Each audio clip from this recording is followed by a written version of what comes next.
Hello friends, నేను మీ Madhuri. Welcome back to our channel. ఈరోజు వచ్చేసి మన రెసిపీ పూరీలు అనమాట.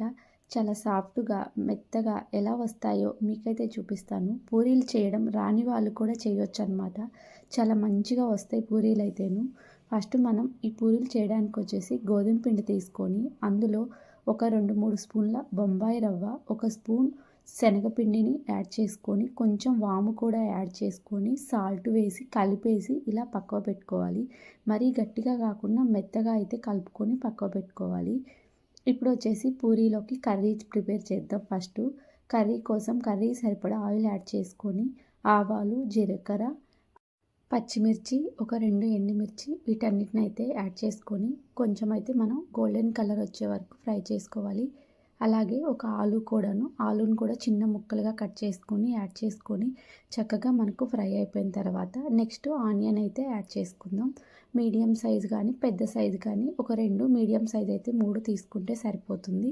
ఇలా మనకు ఆనియన్ అనేది చక్కగా ఫ్రై అవ్వాలి. అప్పుడే మన కర్రీ అనేది టేస్ట్ మంచిగా వస్తుంది. ఇలా ఆనియన్ చక్కగా ఫ్రై అయిపోయిన తర్వాత శనగపిండిని మనం వాటర్లో కలిపి ఇందులో అయితే యాడ్ చేసుకుందాం.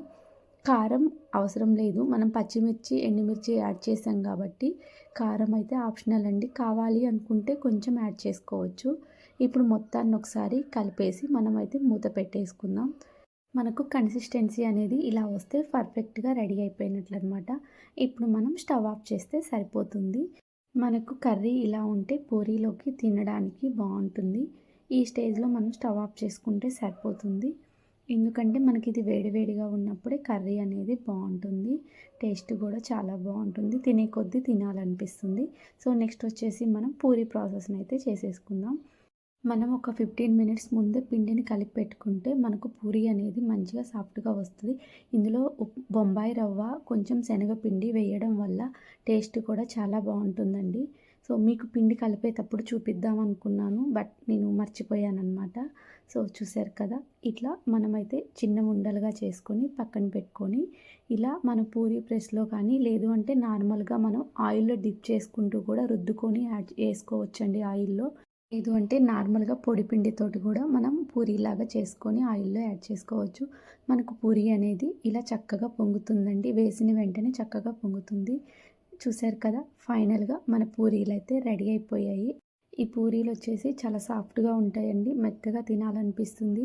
మనకు ఆయిల్ కూడా ఎక్కువగా పీలవదనమాట ఇలా చేయడం వల్ల. చూసారు కదా, మీరు ఒకసారి చూడండి, ఆయిల్ కూడా చాలా తక్కువలో పీలుస్తుంది.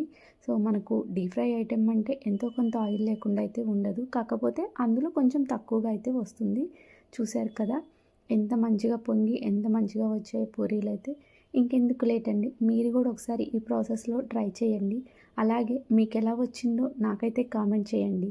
మీకు కానీ వీడియో నచ్చితే లైక్ చేయండి, షేర్ చేయండి, సబ్స్క్రైబ్ చేయండి. ఇంకో మంచి వీడియోతో మళ్ళీ కలుద్దాం. Thanks for watching friend.